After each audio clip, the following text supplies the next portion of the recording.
Welcome to Vote 2017. I'm Teresa Whipple, and we are here today with Ruth Ross, who is running for re-election to Position 3 on the Lynnwood City Council. Ruth, welcome to the program. Thank you so much for having me. We're going to talk about a variety of issues facing Lynnwood, but first, why don't you tell us more about yourself and why you're running for re-election? Okay, my name is Ruth Ross, obviously, and I've lived in Lynnwood for 22 years. I came here in 1995 and took a job with the city of Lynnwood, and was a code enforcement officer for a number of years, and then ran for office. And I served 2 terms, and then I was removed from office for 1 term, and I came back and won re-election. And being in service is really important to me, giving back to the community. But really, there was so much foundation laid in the first 2 terms that I served. The city center was created at that point. A number of things, the recreation center was remodeled at that point. So there were a number of things that I was involved with in the beginning and wanted to bring my depth of understanding to these issues, because now they're coming to fruition and we're seeing where there could have been better plan or where we can rearrange the plans and accommodate the present after planning for the future. And I just think that I'm bringing this background that there isn't anymore on the council. You know, I'm the last one that has been there before 2008, maybe. So there's some history that needs to be maintained, and I can do that. Okay. And you and I were talking earlier about the fact that we had actually done this 4 years ago, which Yes. I can't believe it's been 4 years No, since me either. we talked. But let's talk about, you know, as an incumbent, what do you feel, if you could point to maybe 1 or 2 accomplishments you're really proud of in your term, what would that be? I was able to actually be one of the spearhead people for the recreation center. And that I'm most proud of because it opens doors to parts of our community that would not otherwise have recreation. I think that it has remained both competitive in the market and also has been able to open up recreation activities and opportunities for folks who otherwise wouldn't have any. It's a beautiful building. It has gone through some other modifications, but it really has proven to be an excellent gem in the community. The other would probably be the city center. I worked on that quite a bit. Also, the other would be the social justice project that we brought forward from AWC, which is the Association of Washington Cities. They had a pilot program that was a social justice. It was to bring something to a city and see what would come of it. And basically what came of it was our diversity commission. Right. It took a number of years to get that together, and we now have a new version of that, which is the Diversity, Equity, and Inclusion Commission. They just had their first meeting, and great things are going to happen in Lynnwood because of the volunteers that we have. Okay, very good. Talk a little bit about, now that if you are reelected, what would be the maybe main thing you would focus on for your next term? Well, one of the things that is of great concern is as the development comes through between city center and light rail, there's going to be a lot of redevelopment in the city of Lynnwood. That's great, and there's going to be some wonderful things that come of it. But what we're going to lose possibly in that transition time is affordable housing, or housing that is actually an equitable housing. People who don't make as much money as the average income, and a number of those are potentially going to be redeveloped. So one of the things that I talked to the administration about is coming up with some sort of a plan to help those who may be relocated because the area is redeveloping. So the potential of that is actually pretty great. So we need to be thinking as far in advance as we can about how we can encourage new socially equitable housing, how we can encourage as the developments go in to provide, you know, possibly some services that can help those folks who are going to be displaced. I just think that there's going to be quite a bit around that we need to start preparing for now.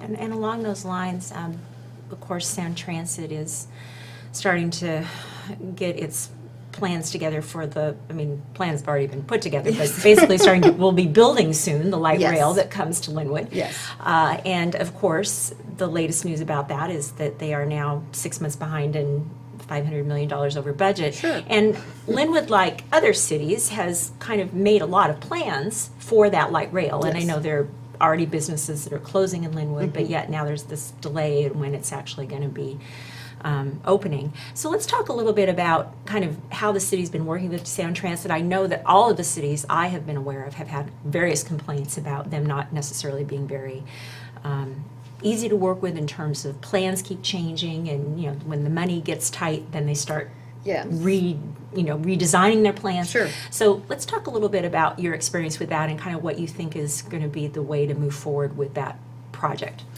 Well, of course, any project of that size is going to experience delays and budget issues. It's inevitable because people begin to realize that, perhaps their property is worth a little more, if Sound Transit's going to buy it, or there are other, ways that it can increase in cost. It is coming, though, and I think the only thing that Lynnwood can really do is continue to participate in the process, make sure that our voice is there on the board. We're just an alternate on the board, and I think we need to figure out how to get that better. But ultimately, we just need to continue to plan for what will happen, whether it's in 2023 or 2027 or however long it might take. And we have a very good working relationship with Sound Transit and Community Transit both. So I think that as long as we can continue to communicate effectively and work together and continue to build that relationship, I think Lynnwood's going to be in pretty good shape. Okay, and do you think that bringing that new light rail station to Lynnwood is going to assist in some way, in a positive way, with the redevelopment of the downtown area? I do. I think the impact is going to be tremendous. And it's going to be up to us, in a way, to make sure that it's positive. One of the things that we are going to have to work on is how to make sure that stays positive for the community and doesn't just create upheaval without actually resolving some of the issues. City Center Plan has always included transportation issues, hopefully solutions to some of the traffic. It's a lengthy process to build streets, new streets in particular. So I guess what I'm saying is that if we can keep what happens with light rail and City Center positive for the people who live in Lynnwood, that they will see that the growth is being kept in the city center. They'll see that new and exciting things are happening around light rail and that we're creating a community space for people, that it's going to all be, we want all to be as positive as possible for the people who live here. Yeah, and it kind of follows up on what we were talking about before we started the taping, which is that when we talked 4 years ago, there's always been this perception of Lynnwood not really having an identity of a Yes. city center, and the mall has kind of been that's what they think about Pretty much when you it. say Lynnwood. Mhm. So that probably folds in, I'm guessing, to all of that as well. Yes, absolutely. I think, our goal one of the main goals with the City Center project was to create a place. And that place would become the heart of Lynnwood as far as physically heart. Not obviously our people are our heart, but to have a place that we can call, this is what Lynnwood is about. And that was with the Parks Plan the City Center Parks Plan is going to be reviewed this year.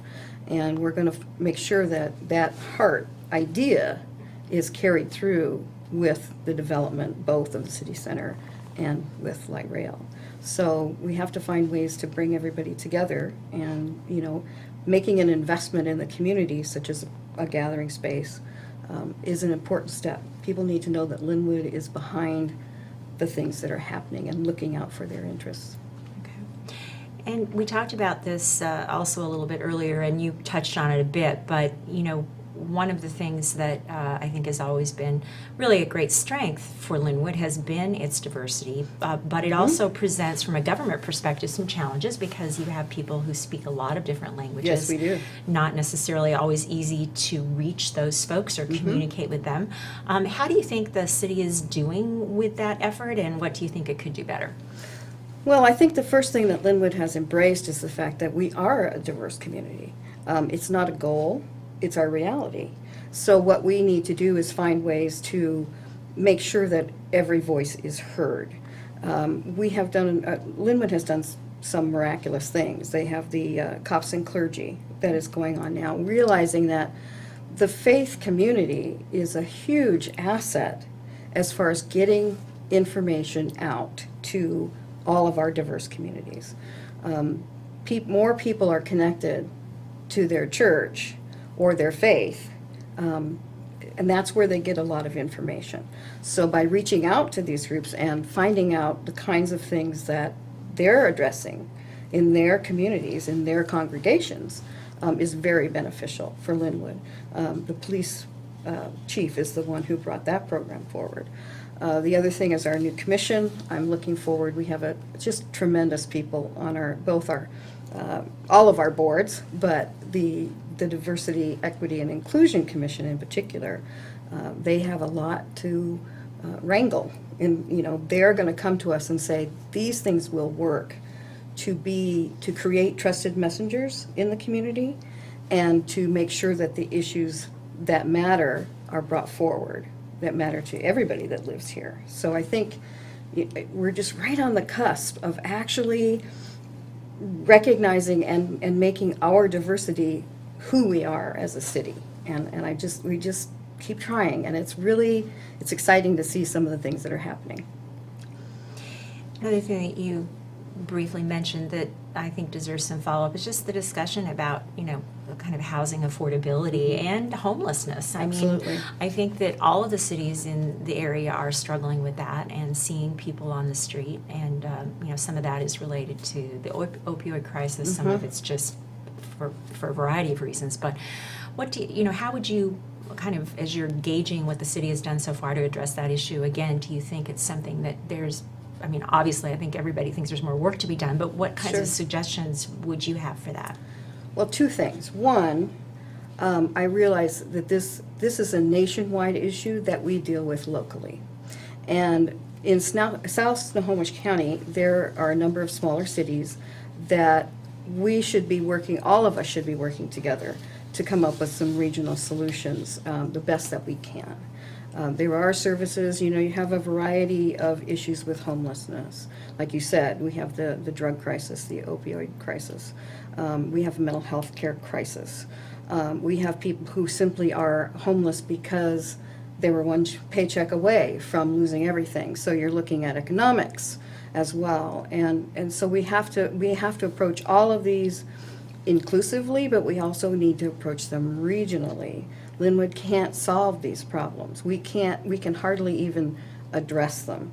And as one of my fellow council members mentions, is that we're already paying for these services. We're just not paying for them the way that you think. We're paying for them in ALS and BLS. We're paying for them in emergency rooms and hospitalization because people are not able to get the help that they need. We're paying for them in rehab facilities because people are trying desperately to turn their lives around. And so we're already paying for these things as a community. So I think we need to perfect what works and discard what doesn't work. And I think that the best way to do that is to get all the input we can from people who understand these issues. We don't need to reinvent the wheel, but we need to figure out what the wheel is and try to find, because it's such a huge problem, we can't possibly do anything but work together as a region to try to find some answers. Yeah. Okay. Another thing that I think we may have spoken about 4 years ago was just kind of how family-friendly you think a city Lynnwood is. Obviously the city has a lot of parks, they have a lot of families. Yes. Do you think that's something that the city is, again, doing a pretty good job of addressing, or what other things might be in the future? I think Lynnwood has done a pretty good job of addressing that. Like you said, we have an incredible park system available to all, and places that we were talking to somebody at the Parks Board meeting who was from Morocco. Mm. And one of the things that he said that struck me was, he said, I came here to the United States, and where where I lived in Morocco, having a park was just a dream.